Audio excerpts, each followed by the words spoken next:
Hello everybody, welcome to the course VLSI Design Flow RTL to GDS. This is the 35th lecture. In this lecture, we will be looking at basic concepts for physical design. In the earlier lectures, we have discussed logic synthesis, and at the end of logic synthesis, we get a netlist.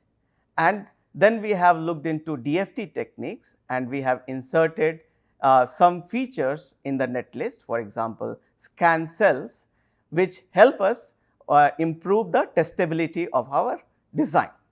So, after doing logic synthesis and carrying out DFT task, we get a netlist of our design.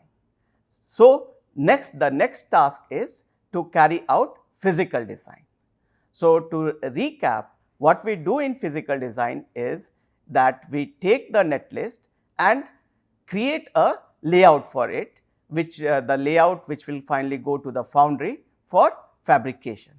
So, the primary task involved in physical design is to place all the entities that are in our design at appropriate places on the layout and then make interconnections using metal layers, right. So, the placement and making connections or routing is the primary job of physical design.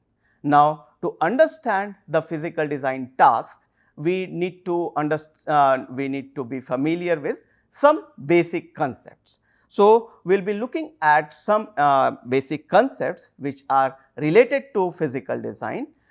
In particular, we will be looking at fabrication of IC, and then we will be looking at interconnects, and we will be discussing parasitics in interconnects in this lecture. And in the next lecture, we will be continuing with some more basic concepts related to physical design. And then we will be actually starting in the rest of this lectures or rest of the lectures of this course, we will be discussing various physical design tasks. So, let us first start with some basic concepts related to IC fabrication. In our earlier lectures, we had seen that photolithography is the key step in fabrication. And just to recap, in photolithography, what we do is that we have features on mask. So, on the mask is a transparent material, and which the features are marked using some opaque material such as chromium. And then with the help of light and optical instruments and using some materials which are sensitive to light, those materials are known as photoresist, we get patterns on the substrate as we have on the mask. So, photolithography is the most important or the most critical step in IC fabrication, and it is carried out multiple times for various layers we carry out photolithography. So, in general, we divide the IC fabrication task into two types of processes. So, the first type of process is known as front end of line processes.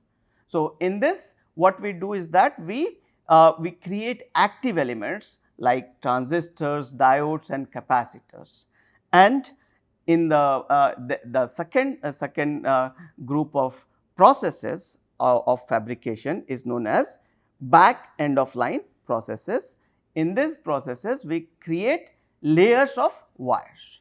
So, just to recap the structure of an integrated circuit, if we draw a crude structure of or crude cross section of an IC, right. So, in IC there are two kinds of layers. The bottom layers are where the transistors and devices are there, right. So, these are the bottom layers, and over these layers, so these are device layers, we can say that these are device layers. And this is these structures or these transistors and devices and other things are built within the semiconductor. This is silicon substrate, and over this device layers there are multiple interconnect layers, right. So, these interconnect layers are typically metal layers, right, which are used to interconnect or make connections between devices. So, the lower device layers are fabricated in the FEOL processes or front end of line processes, and then the back end of line processes are carried out, in which the metal layers are made on the top of the device layers, right. Now, let us look into these FEOL processes and back BEOL processes in some more detail. Now, let us understand that how devices are made, right. So, in devices when we make say transistors, we used MOSFETs in our device as devices, right, MOSFETs, right.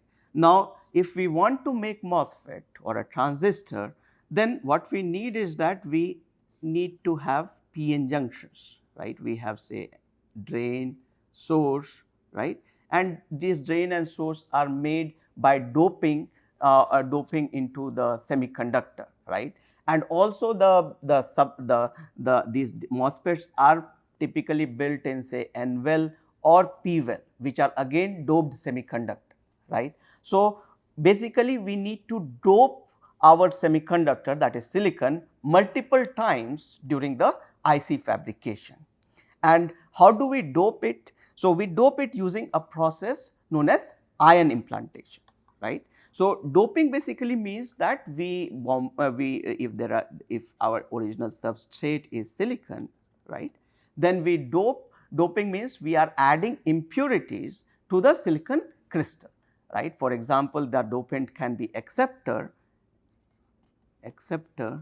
and the acceptor impurities are say boron and aluminum, and the donor impurities are phosphorus,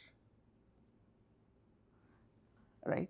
So, these using these dopant materials the dopant ions which goes into the silicon, if we dope a pure silicon with the dopant of acceptor and donor, then the properties of the silicon changes. For example, its conductivity increases and so on.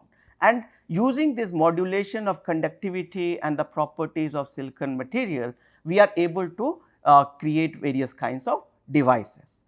And to dope these impurities into the silicon, we use the process which is known as ion implantation.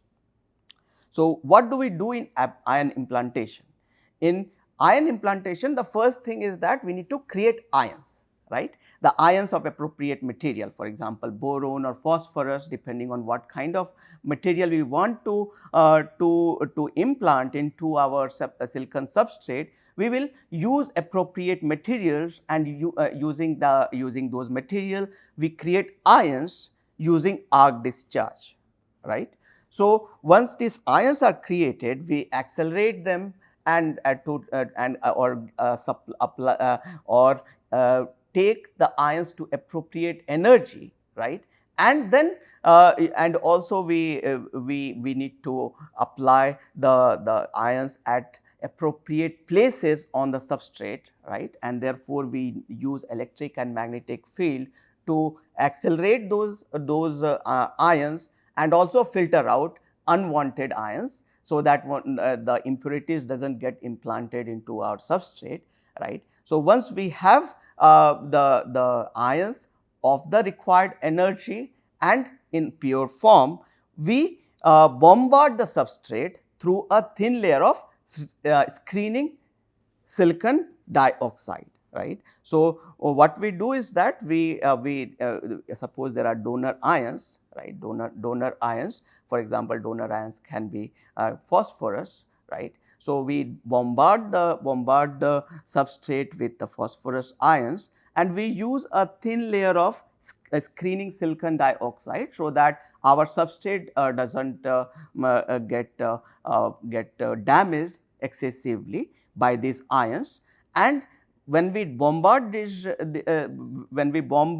the silicon substrate with the ions, then those ions get lodged inside our silicon substrate, right. Now, we want this this implantation to happen only in specific areas of the silicon substrate and not everywhere, and we use photoresist, right. So, we have discussed what is a photoresist. So, we can pattern the photoresist using optical techniques. So, we on the substrate we apply photoresist uniformly and then pattern it, and we get a required pattern where we want the dopant to go and where we do not want to go, where we want the dopant to not penetrate, and so the required pattern is created using photoresist, and we implant through the photoresist, right. So, the area where there is no photoresist, there the ions will penetrate and get lost, right. But once the ions have lodged into the once the ions have penetrated and have taken place into the substrate, the next task that we need to do is annealing, right. So, in annealing, what we do is that we take this substrate to a higher temperature and then allow it to cool. What it does is that the ions that were that got lodged into our substrate, those occupy random location in the lattice. But what we want is that the dopant atom occupy the place of silicon in the lattice, and as a result we will get electrons and holes in the material where we have doped it, right. So, to activate those dopants, meaning that we want the dopant to sit on the site where silicon was there in the lattice, and as a result of that, extra electrons or extra holes will be created inside or will be available in the silicon substrate. That phenomenon occurs, right. So, we activate the dopant using annealing, and also annealing also it reduces or it heals the defects which are introduced by bombarding the silicon substrate with the ions, right. So, now this kind of ion implantation is done many times in the FEOL processes to make devices, and it is also used to adjust the threshold voltage, right. So, typically we make MOSFETs in, say, N-well as it is shown here, or P-well, right. So, we can make N-well by doping donor ions, and we can make P-well by doping acceptor ions, right. So, we are the photoresist here is stopping acceptor ions to go, and therefore, P-well is created only in the required location, right. Now, the threshold voltage of the transistor depends on what is the electron hole concentration in the channel, right.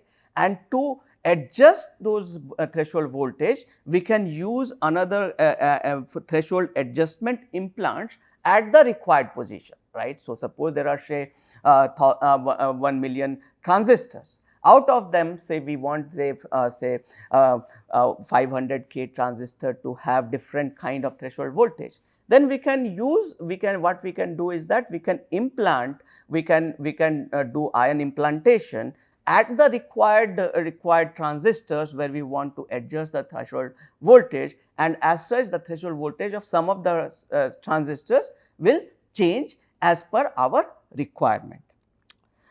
Another thing to note is that all these devices are created on a single crystal of silicon, right. So, there is a single crystal of silicon that is shown here, right.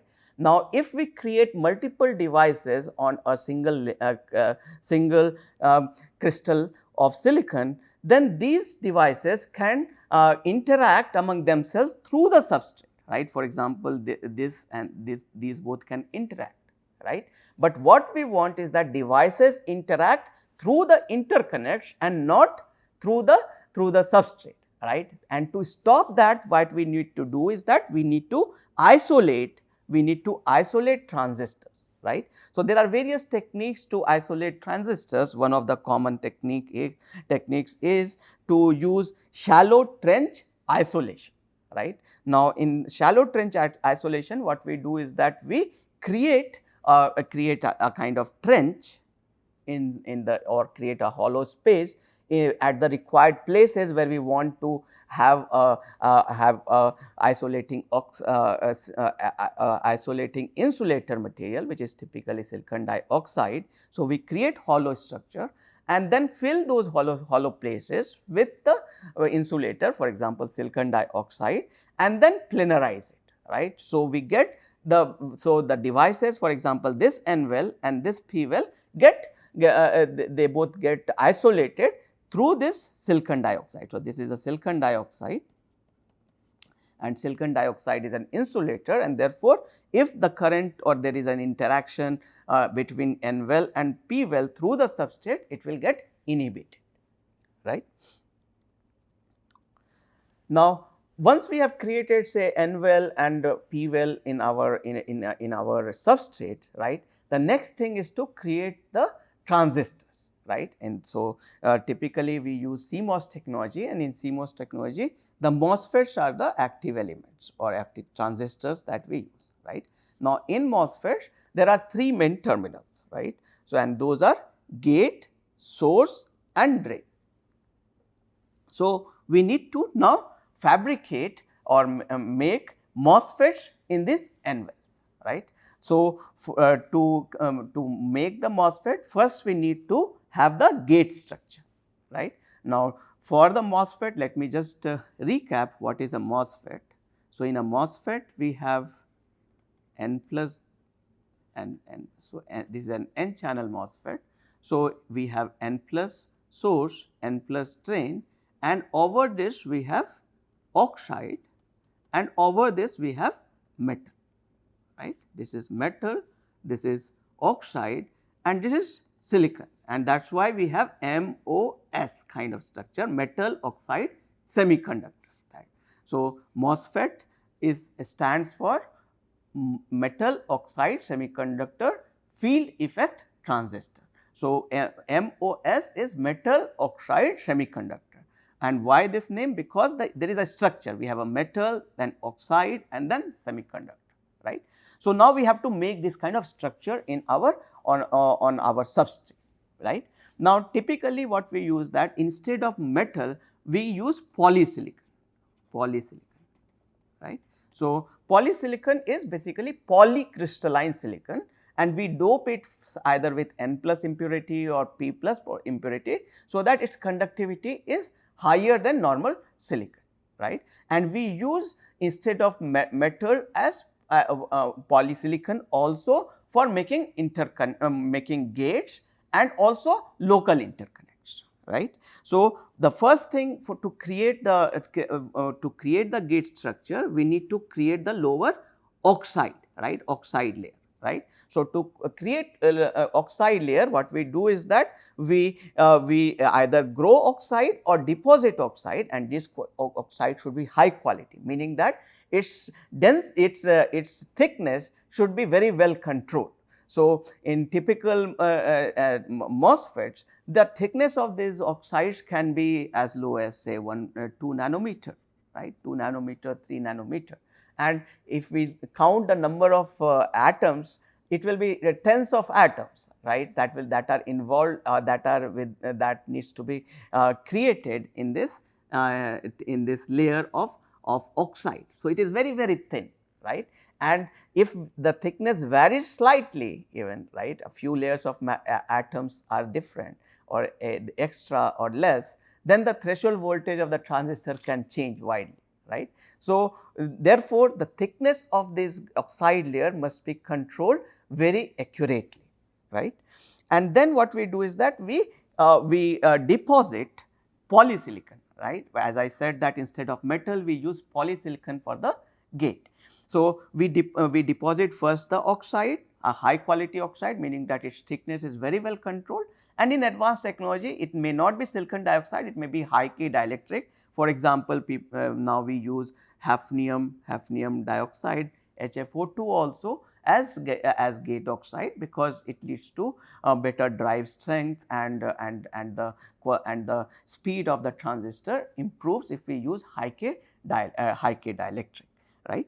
So, we can use we can deposit a layer of SiO2 or HFO2, and then we deposit a layer of polysilicon, right. Now, we deposit it using a process which is known as chemical vapor deposition or CVD, right. So, once we have deposited polysilicon, next thing is to pattern it, right. Now, again for patterning we use the process of photolithography, right. So, we have mask, on the mask we know that where we need to remove the material, where to keep it, and based on that we do the etching, and finally we get a structure like this. So, from this region, this region, this region, the oxide and the polysilicon has been removed.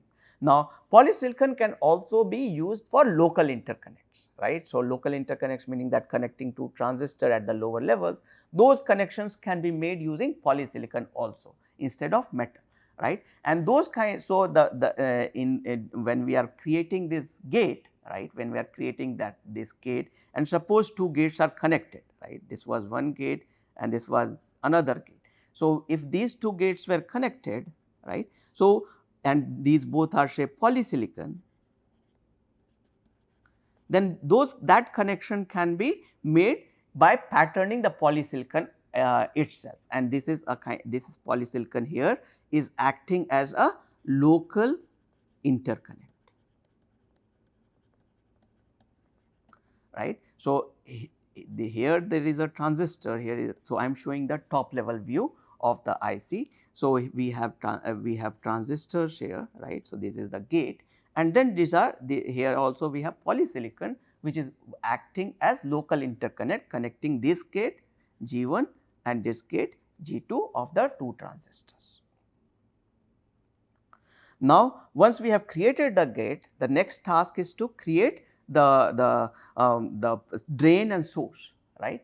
So, first we can create using again ion implantation and photolithography, we can dope N plus dopants, right, for example phosphorus, and we will get a kind of source and drain for P channel or P type N channel or NMOS, right. So, we have NMOS in this region. And then in the next step using another mask and photolithography, we can dope P plus and we will get a P MOSFET, right. So, this is how we can create transistors on the substrate.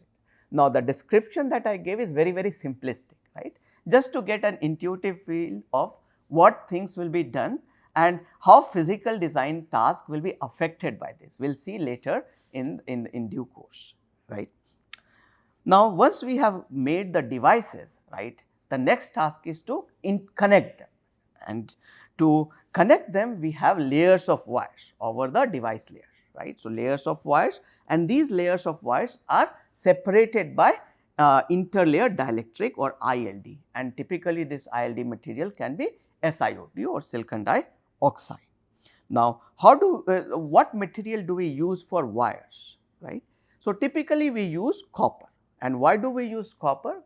We use copper because the copper has a very good conductivity, right, and also it is more resistant to a phenomenon which is known as electromigration.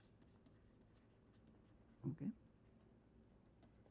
So, what is electromigration, why is it important, and other things we will discuss in later lectures, where we discuss how we can control electromigration and other things. For now, just understand or just take a note that we use copper for because of its good conductivity, and also it is fairly resistant to electromigration effects. And how do we create these wires, layers of wires? So, we use a process which is known as dual Damascene process, right. There are other processes also to make interconnects, but this is the most popular, that is dual Damascene process. So, in this dual Damascene process, what we do is that we create vias and interconnect layers together, right. So, we make both of them together, and that is why it is known as dual Damascene process. Now, how do we carry out dual Damascene process? So, in dual Damascene process, first we do etching, say using plasma etching technique, we create hollow space in the interlayer dielectric. So, this is interlayer dielectric or SiO2. So, in the SiO2 layer, we create hollow space, right, using etching and photolithography and the appropriate mask. So, we want vias to be made only at appropriate location, not everywhere in our design or in the layout, right. So, wherever there is wherever we want vias to be made, there will be the photoresist will be removed, right, using the photolithography step, exposing photoresist to the mask and so on, and then we carry out etching through the photoresist, and therefore, we get these hollows only in the location, only in those locations where we want vias to be there, right. Now, next task is to create hollow space for the interconnects, right. So, now what we are doing is that we are trying to make, suppose there is one layer of wire already there, right, one layer of wire already there, we want to make next layer of wire, and that is what we are showing, how to make the next layer of wire, right. So, we want this layer, this copper layer, to be connected to the next layer using this via, right. So, I am using this connection so that we can show that how vias and the wires can be made together. So, once we have created the opening for vias, then the next step is to create the opening for the interconnects, right, the interconnects. And then what we do is that we create a barrier layer, right. Now, the copper material is very good from the conductivity and electromigration properties, or the resistance to electromigration properties, but there is a downside of copper. The downside is that it is easily soluble in silicon dioxide and silicon, and as a result what can happen is that if we do not block this copper or have some material between copper interconnect and silicon dioxide, what can happen is that this copper material can penetrate through silicon dioxide and go to the lower device layers and damage our transistors, right. So, when copper atom goes into the transistor or reaches the device layers, then those copper create extra defect levels in the transistors,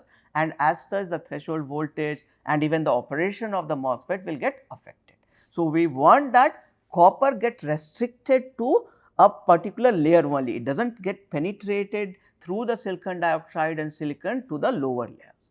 And to do that, we have a barrier layer, right. We create first a barrier layer typically of tantalum or titanium or say some silicide material. We deposit that over this created openings. So, these barrier layers are created first, right, and then after that we using electroplating method, we deposit copper in this hollow space, right. We deposit copper in this hollow space, right. So, once we have deposited this copper in the hollow space, we have got a connection, right. So, there was one layer of copper already there, right, first layer, and now we have got the second layer also. This is the first layer and we have got the second layer, and we have also got a connection through them through the via, right. And then what we do is that we carry out a process which is known as chemical mechanical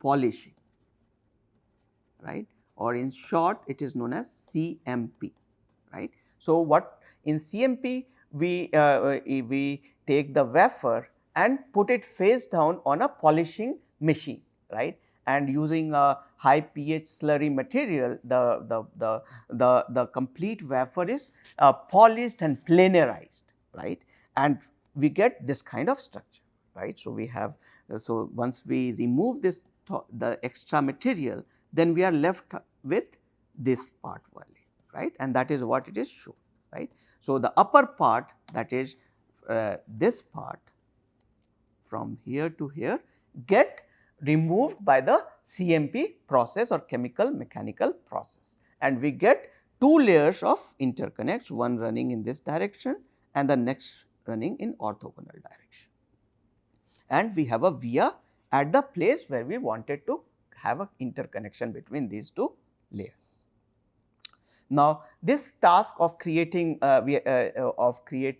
interconnect is repeated multiple times. I have just shown for one layer, right. It will be repeated many times and many layers of interconnects will be created, right.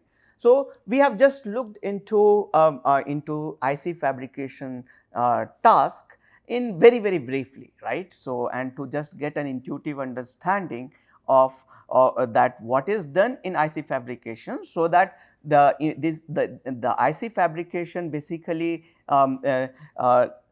must be considered even during physical design. Why? Because when we are making layout, we need to understand the constraints that are imposed by the fabrication process on the physical design task, and maybe carry out some physical design task which will help solve the problem that will be encountered during fabrication, right. So, in subsequent lectures we will be looking into what are those tasks, how we can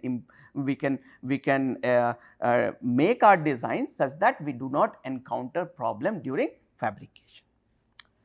Now, let us look into interconnects or wires, some properties of these interconnect layers which will be very important during physical design. So, metal layers all are of two types. We have seen already that that we have one lower metal layer and the other metal layer. So, these two metal layers are making interconnections. So, these run parallel to the surface, right. So, we have one metal layer which is running parallel to the silicon substrate, the other metal two layers is running parallel to the silicon substrate in another direction, right. So, these are wiring layers. And the second type of metal layer is the via layer, right. So, this is the via layer. We have seen how to create vias. So, vias connect two wiring layers and they run perpendicular to the surface. So, the current will flow in this direction, then it will go this and this, right. So, the direction of the current flow through the via will be in this direction, either this direction or in this direction. It will be orthogonal to the substrate. Now, if we consider interconnect or a wiring layer, then it is a kind of a 3D structure, right. It has 3D structure, it has got length, it has got width and it has also got thickness, right.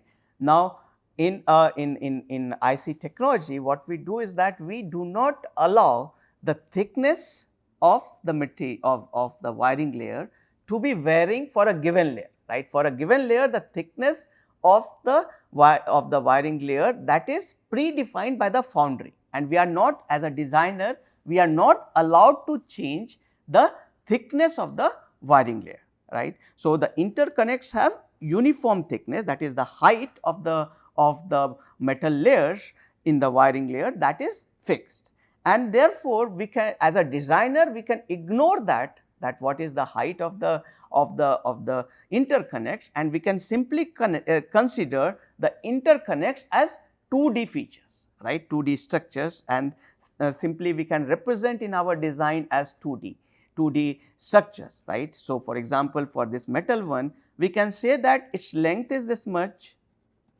its width is this much and its thickness is as defined in the foundry. As a designer, we are not allowed to change, right. So, as a designer, we can only control the length and the width of the wires, right. Similarly, for metal 2, right. So, in the layout when we create create the layout for our net list, there will be drawing the lines on the if the tool has produced the layout, we will see interconnect simply as a strip, as a 2D strip, right, and therefore the 3D is the third dimension is typically not shown.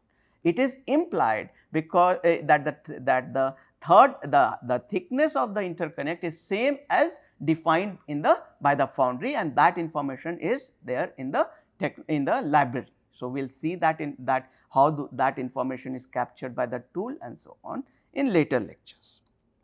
Now, shapes of wires in the layout decide where metal needs to be deposited during fabrication, right. So, as a designer we are creating layout, right. So, when we will be creating this kind of layout in physical design, right. Now, what is the implication of this design? What will is the implication of creating such a layout? The implication is that wherever we have said that the metal line should run like this, it should have a width of this much and length of this much, this information will be used, or that this information will be contained in the layout, and that layout will be used by the foundry, and the copper material will be deposited in during fabrication as per what we have specified. Its length will be L, its width will be W. So, the shapes of the wires in the layout decide where the metal needs to be deposited during fabrication.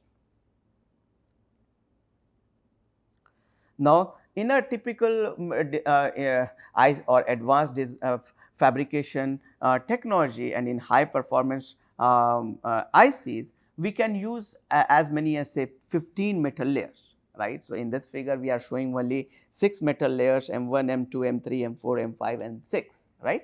But in advanced processes we can have as many as say 15 metal layers, right. Now, the metal layers are separated by dielectric. So, we have say M1 layer, M2 layer, M3, M5 and between them we have dielectric. So, here we have SiO2 or dielectric, here we have again dielectric or ILD, interlayer dielectric, right. So, metal layers are separated by dielectrics. Generally it is used, generally what we use is SiO2 or silicon dioxide, but we will see later that this dielectric material impacts the capacitance and therefore, the performance of our circuit, and therefore, it is desirable that the dielectric constant of this interlayer dielectric should be small. So, we can use low K material, for example, we can dope silicon dioxide with carbon, or when we use air spaces to reduce the dielectric constant of the interlayer dielectric. Now, the height of the wiring layers can be different in different layers. We said that the height for a given layer is fixed, right. For example, M1 layer, everywhere on the layout the height will be the same as defined by the foundry.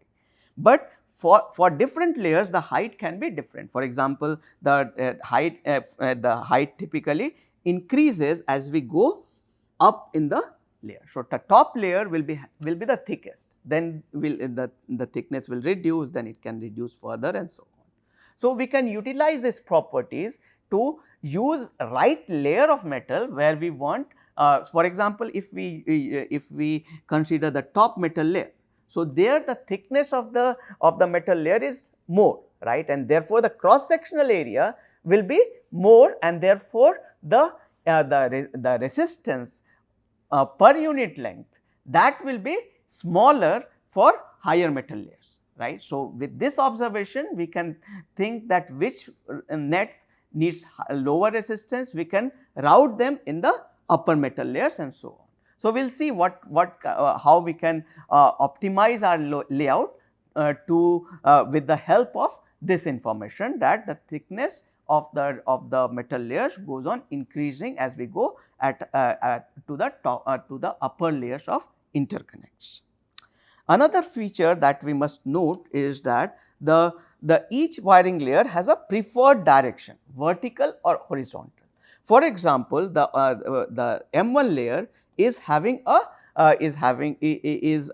only along the y axis. So, we are saying that y axis is coming out of the plane of the screen, right. So, in the M1 all the lines will be going going along or running going out of the screen, and in the next layer. So, each successive wiring layers alternate between vertical and horizontal direction.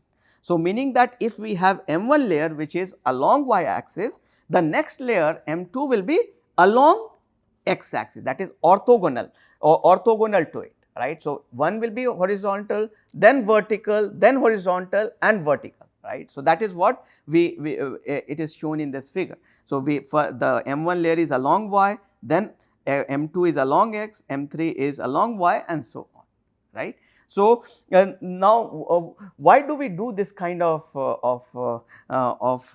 allotment, that each layer has a preferred direction. So, M1 all wires will be running only along y direction, for M2 it will all be running along the x direction and so on. So, we specify preferred direction because it eases making interconnections, right, it eases the task of routing. But what is the downside of it? So, downside of it is that whenever there is a change in direction, for example, if our wire is like this, right. So, we cannot have in one layer, right. So, wherever there is a turn in the wire, we should go into. So, this one will be say M1 is running vertically. So, this will be M1. Now, M2 is running horizontally. So, this one will be M2, and to connect M1 and M2 we will have vias at this place. So, wherever there is a turn in the wire, we will have to insert vias, right, and therefore, the via count can increase. So, this is the downside of having preferred direction in for each layer, right. Now, we use this because it eases the task of routing, right. But understand that this is not a sacrosanct rule, that if there is a preferred direction for M1 is along y, we cannot run for along x. That is not, it is not a sacrosanct rule, right. For a small distance, the wires can run for in orthogonal direction also, and tools make those adjustments automatically. Now, let us look into what are interconnect parasitics, right. So, typically for interconnects, the resistance and capacitances are more significant. The inductance for most of the nets are insignificant. For some they are significant.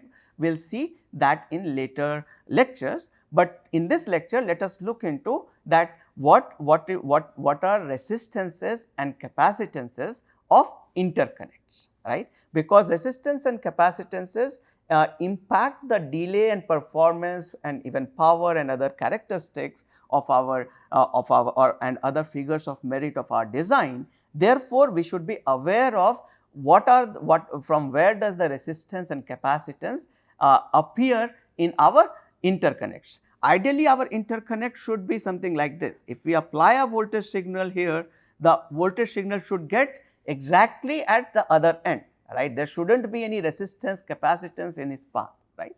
That is an ideal interconnect, but we do not have ideal interconnects in physical design. They will have some resistance and capacitances, right. In logic synthesis, we often assume them to be ideal, but now in physical design, we have to consider more realistic interconnects. So, let us understand resistance and capacitances. Now, suppose this is an interconnect which is running along this direction. So, current is going in this direction and it is leaving in this direction, right. So, the thickness of this interconnect is T, right, the width is W and length is L, right. Now, what will be the resistance, right. So, from elementary physics we know that the resistance is rho L by A, and in this case area of this cross section is T, right, T multiplied by width, right. So, T into W is the area of this cross section, right. So, the resistance will be rho into L divided by A, that is T into W, right. Now, this is if we say that the thickness is fixed, right, for a given layer the thickness is fixed. So, in that case it is better to represent resistance R is equal to Rs L by W, where Rs is rho by T. So, what we have done is that we have just taken rho divided by T as a constant Rs, and we call this constant as sheet resistance. Now, why rho by T is constant? Because the thickness of this layer is fixed, right. It is T everywhere in the layout, right, for a given layer, right. For a given layer, the thickness is fixed, and therefore, the sheet resistance will be fixed, right. So, this sheet resistance is typically will come from the foundry, and these are there in the library, and the tools will use this sheet resistance value in delay computation and other computation wherever resistance is required. So, however, note that this is a very simplistic model of resistance, right. In some situations, for example, when there is a high frequency, when the conductor is carrying signal of high frequency, the resistance of an interconnect tends to increase. Why it tends to increase? Because of an effect which is known as skin effect. So, suppose this is our this is our interconnect. So, cross sectional area of interconnect, right. So, if we look into the cross sectional area of the interconnect, when the frequency is high, then the current tends to flow primarily on the surface of the conductors, right, along this. And in effect, the inner part of the conductor, that is this area, typically remains unused. So, ineffective, the cross section area of the conductor reduces, and therefore, the resistance goes on increasing. And this skin effect becomes important for wider and thicker wires at the top metal layers, where clock lines that work at high frequency.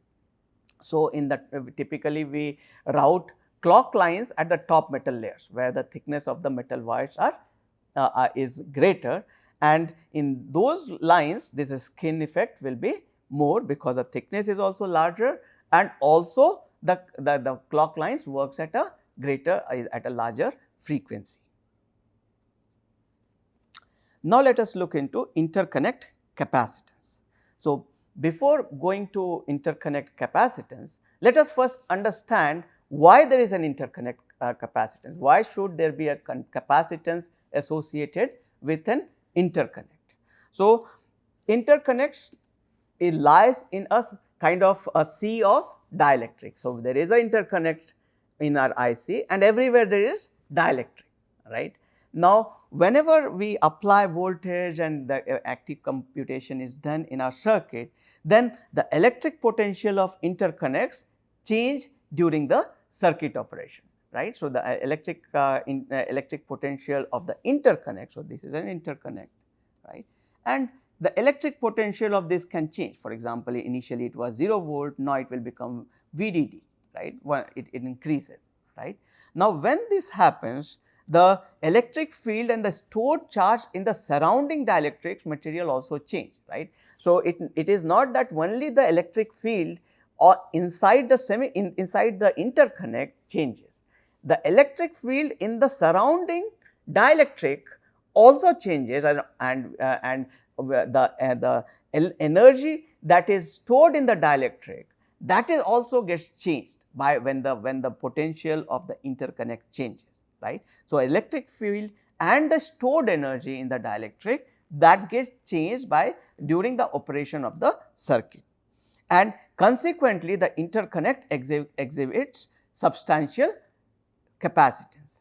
So, remember that capacitance is basically a kind of ability to store charge, right. So, the stored charge in the dielectric, that gets changed as we change the voltage in the interconnect, and that leads to basically a capacitance effect, or we observe capacitance associated with the interconnects. Now, what factors influence the interconnect capacitance? So, it depends on the geometry of the interconnect, then the environment, meaning that the location and geometry of other interconnects which are in vicinity of a given interconnect, and the property of the surrounding dielectric, right. So, these things primarily impact the capacitance of an interconnect. Now, the computation of interconnect capacitance is a non-trivial problem, right. So, when we have say a interconnect and it is surrounded by many other interconnects, right. So, it becomes a very complicated system, and computing the interconnect capacitance becomes very challenging. So, typically what we do is that we take help of numerical simulation techniques, field solvers and other sophisticated techniques to compute the interconnect capacitance. However, for getting an intuitive understanding and the factors which influence the capacitance, let us briefly look into some of the system and what are the basic capacitance components for those systems, so that we can understand that if we want to say change the capacitance, increase it, decrease it and so on during physical design, how can we accomplish it. But note that the exact computation of interconnect capacitance will be done with the help of tools that use sophisticated numerical techniques and field solvers to compute the capacitances. So, let us first consider a system in which there is an interconnect, right, this interconnects. So, this interconnects assume that it is coming out of the screen and there is a substrate, right. Now, there is a substrate which is grounded, right. Now, we can associate two components of capacitance in this case. The first one is the parallel plate capacitance. So, there are field lines which are emanating from coming out from this bottom of the interconnect and ending on the substrate. Now, if we consider this part, this is nothing but a parallel plate capacitor and therefore, we can compute the capacitance simply as epsilon A by D. So, this is what we have that we know from our class 12 physics, right. So, for a parallel plate capacitor, the capacitance is given by epsilon A by D. So, epsilon here is epsilon D into epsilon naught. So, epsilon D is the relative dielectric constant for the materials. For example, SiO2, if it is the material, then that will come into this, right. And then then what is the distance between this epsilon A by D, that is the formula, right, epsilon A by D. So, the distance between is Td, right. So, this will be Td here, right, that is what the distance is, right. And then the area, right. So, that area will be this W and the length of this. So, this interconnect is coming out of the plane of the screen. So, what is the length along that direction? That L is coming here, right, and W is the width of this, right, and Td is the distance between this bottom of the interconnect and the substrate, right. So, that will be the first component. The second component is because of the fringe lines, fringe fields. So, there will be some field lines that emanates from or comes out from the sides of the interconnect, right. These are the field lines, right. These field lines are there, right. And because of these field lines also, there will be some stored charge in the dielectric and the component of capacitance that is associated with it, we call it as fringe field capacitance. So, both these components can be added together. So, if we want to get the total capacitance of the system, then we need to add this component which is parallel plate component with the fringe field component, right. Now, one point to note is that with advancement in technology, what we do is that we miniaturize the features, right. Now, what are the features? So, features are, for example, the wire width, right. So, we want to decrease the width of the width of the interconnects as much as possible, so that we can pack more interconnects in a small area, right. So, with advancement in technology, at the transistor size reduces, the interconnects width also reduces, right. So, we try to do that. But when we reduce the width, right, the resistance of the interconnect will increase. Why? Because the cross sectional area has reduced, right. Now, further if we decrease the thickness also of the interconnect, then what will happen is that the resistance can go up drastically, right. So, typically what we do is that with scaling we reduce the width, but do not reduce the thickness significantly, right. So, as a result, what happens is that with advancement in technology, the wire width reduces and its the height of that wire or this T that remains fairly constant or decreases by a small amount. So, our wires become thinner and taller, right, and therefore, the side wall area goes on increasing compared to the width, and therefore, the fringe components actually goes on increasing with the advancement in technology. So, this point you should note, because when we try to reduce the capacitance, we should be considering which factor is important or which component is important for an interconnect, and we should target that while say reducing the interconnect capacitance and so on. Now, this was the case of a very simple situation where there is only one interconnect and then there is a substrate. But in a real integrated circuit, we will have this kind of system, a very complicated system. So, we have an interconnect, for example, this interconnect which is coming out of the screen, right, and there are two similar interconnects which are coming out of the screen and two interconnects which are running in parallel, right, in orthogonal direction, and all of them will be interacting, right, and even there is a substrate at the bottom, right. So, all of them will be interacting, and it is a very complex system, right. It is a complex system. So, electric field lines emanating from an interconnect are modified by neighboring interconnects in a complicated manner, and to compute the capacitance for an interconnect 2, for example, is non-trivial, right, and tools will use numerical techniques and other sophisticated techniques to estimate the capacitance of 2, right. Nevertheless, we should understand that what are the major components, and if we try to reduce the capacitance or modulate the capacitance, what things we can do, right. So, there are three major components of capacitance if we consider this conductor 2 as our as the conductor for which we are computing the capacitance. So, the first one is the overlap capacitance. So, the overlap capacitance is due to the overlap between two conductors in different planes. So, conductor 2 is in this plane and conductor 3 is in orthogonal to it, right. So, there are two conductors running in different planes. However, there is one space, right, in this part, right, where there is an overlap, right, there is an overlap of these two conductors, right. So, this will lead to an overlap capacitance. So, overlap is with conductor 3. So, we have this component and we have overlap with conductor 1 and we have this component, right. So, this is the overlap overlap capacitance. Then there are lateral capacitances formed by two parallel edges of non-overlapping conductors in the same plane.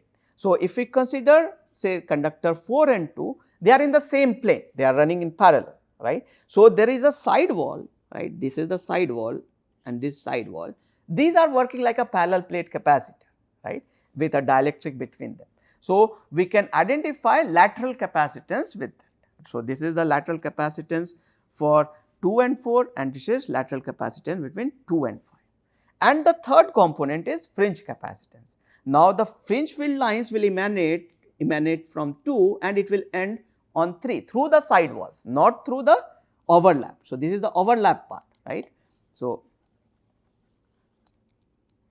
this is the overlap part, right, and this is the side wall part, right. So, fringe capacitance is between two conductors in different planes due to electric fields originating from the side walls. So, we can identify from 2 and 3 along on the left hand side and along the right hand side, right, and similarly 2 and 1 left hand side and right hand side, right. So, there will be 4 components of fringe capacitance. So, for a given capacitor for a given conductor, there are 3 different components, right, and the tool needs to compute all of them and then it can need to combine them and give the final capacitance value for an interconnect, right. But to get an intuitive feel, a few things can be noted from the discussion.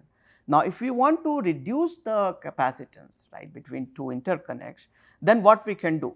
The formula of parallel plate capacitance is epsilon A by D. So, if we reduce if we increase D, right, then C will come down, right. So, if we say make 4 and 2 further apart, then we can reduce the lateral capacitance component. If we make 2 and 3 non-overlapping, then that component will go away, right. Similarly, we can also consider that how we can modulate epsilon, right. So, if we can modulate epsilon by changing the dielectric constant of the ILD, then the capacitance will reduce. Now, this decision needs to be taken at the foundry level, meaning that which material to use. As a designer, we do not have control over the dielectric material of the interconnects, right. So, if you want to look into these concepts that we have discussed, you can look into these textbook and this paper. Now, to summarize in this lecture, what we have done is that we have looked into some basic aspects of basic concepts which are useful for understanding physical design task.